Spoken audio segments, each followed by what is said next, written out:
Tetapi Sefaca bin Matan, Gedalia bin Pasyur, Yukhal bin Selemia, dan Pasyur bin Malkia mendengar perkataan yang tidak henti-henti diucapkan oleh Yeremia kepada segenap orang banyak itu.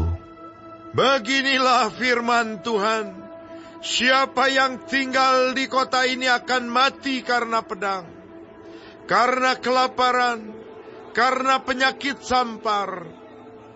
Tetapi siapa yang keluar dari sini mendapatkan orang Kasdim, ia akan tetap hidup. Nyawanya akan menjadi jarahan baginya, dan ia tetap hidup. Beginilah firman Tuhan, kota ini akan pasti diserahkan ke dalam tangan tentara Raja Babel yang akan merebutnya. Maka berkatalah para pemuka itu kepada raja, baiklah orang ini dihukum mati. Sebab sebenarnya dengan mengatakan hal-hal seperti itu, maka ia melemahkan semangat prajurit-prajurit yang masih tinggal di kota ini, dan semangat segenap rakyat. Sungguh, orang ini tidak mengusahakan kesejahteraan untuk bangsa ini, melainkan kemalangan. Raja Zedekia menjawab, baiklah, ia ada dalam kuasamu, sebab raja tidak dapat berbuat apa-apa menentang kamu. Maka mereka mengambil Yeremia dan memasukkannya ke dalam perigi milik Pangeran Malkia yang ada di pelataran penjagaan itu. Mereka menurunkan Yeremia dengan tali. Di perigi itu tidak ada air, hanya lumpur. Lalu terperosoklah Yeremia ke dalam lumpur itu. Tetapi ketika didengar Ebed-Melek, orang Etiopia itu, ia seorang sida-sida yang tinggal di istana raja, bahwa Yeremia telah dimasukkan ke dalam perigi. Pada waktu itu, raja sedang duduk di pintu gerbang Benyamin. Maka keluarlah Ebed-Melek dari istana raja itu, lalu berkata kepada raja, ya Tuanku Raja, perbuatan orang-orang ini jahat dalam segala apa yang mereka lakukan terhadap Nabi Yeremia, yakni memasukkan dia ke dalam perigi. Ia akan mati kelaparan di tempat itu, sebab tidak ada lagi roti di kota. Lalu raja memberi perintah kepada Ebed-Melek, orang Etiopia itu, katanya, bawalah 3 orang dari sini, dan angkatlah Nabi Yeremia dari perigi itu sebelum ia mati. Ebed-Melek membawa orang-orang itu dan masuk ke istana raja, ke gudang pakaian di tempat perbendaharaan. Dari sana, ia mengambil pakaian yang buruk-buruk dan pakaian yang robek-robek, lalu menurunkannya dengan tali kepada Yeremia di perigi itu. Berserulah Ebed-Melek, orang Etiopia itu, kepada Yeremia, taruhlah pakaian yang buruk-buruk dan robek-robek itu di bawah ketiakmu sebagai ganjal tali. Yeremia pun berbuat demikian.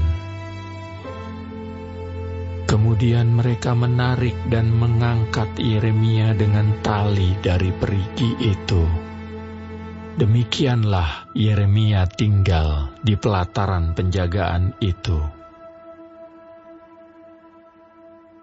Raja Zedekia menyuruh orang membawa Nabi Yeremia kepadanya di pintu yang ketiga pada rumah Tuhan. Berkatalah raja kepada Yeremia, aku mau menanyakan sesuatu kepadamu. Janganlah sembunyikan apa-apa kepadaku.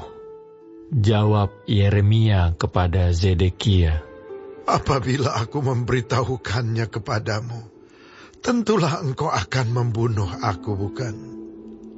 Dan apabila aku memberi nasihat kepadamu, engkau tidak juga akan mendengarkan aku. Lalu bersumpahlah Raja Zedekia dengan diam-diam kepada Yeremia.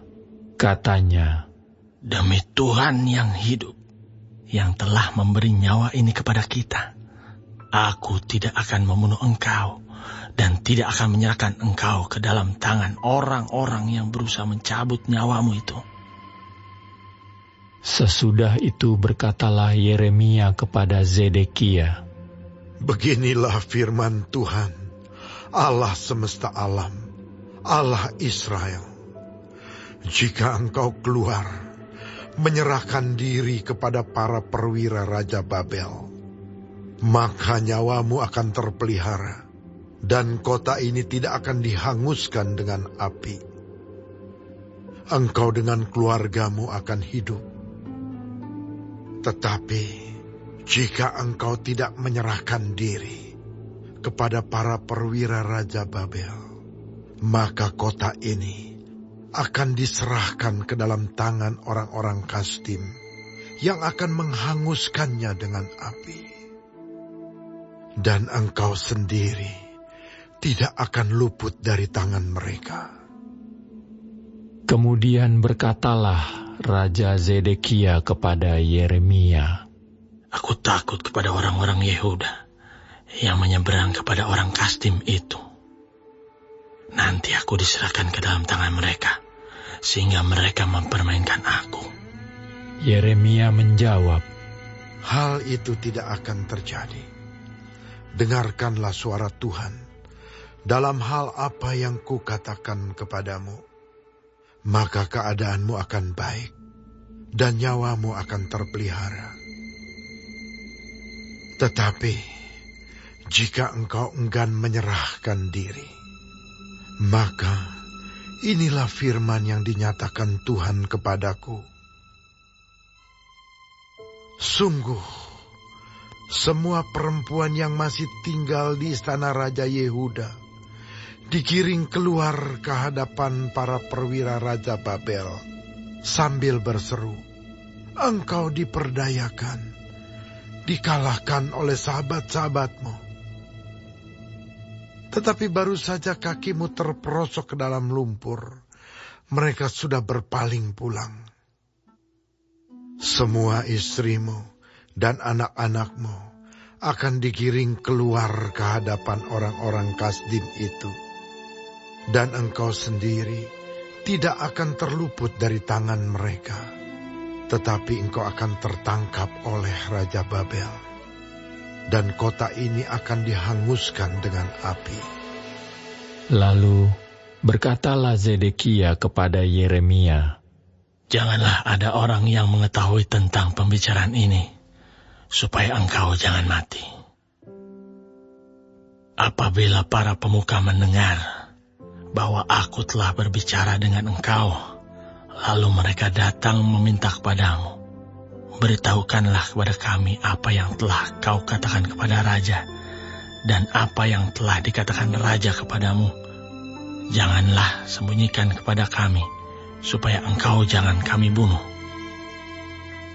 Maka haruslah kau katakan kepada mereka, Aku menyampaikan permohonanku ke hadapan raja, supaya aku jangan dikembalikannya ke rumah Yonatan untuk mati di sana.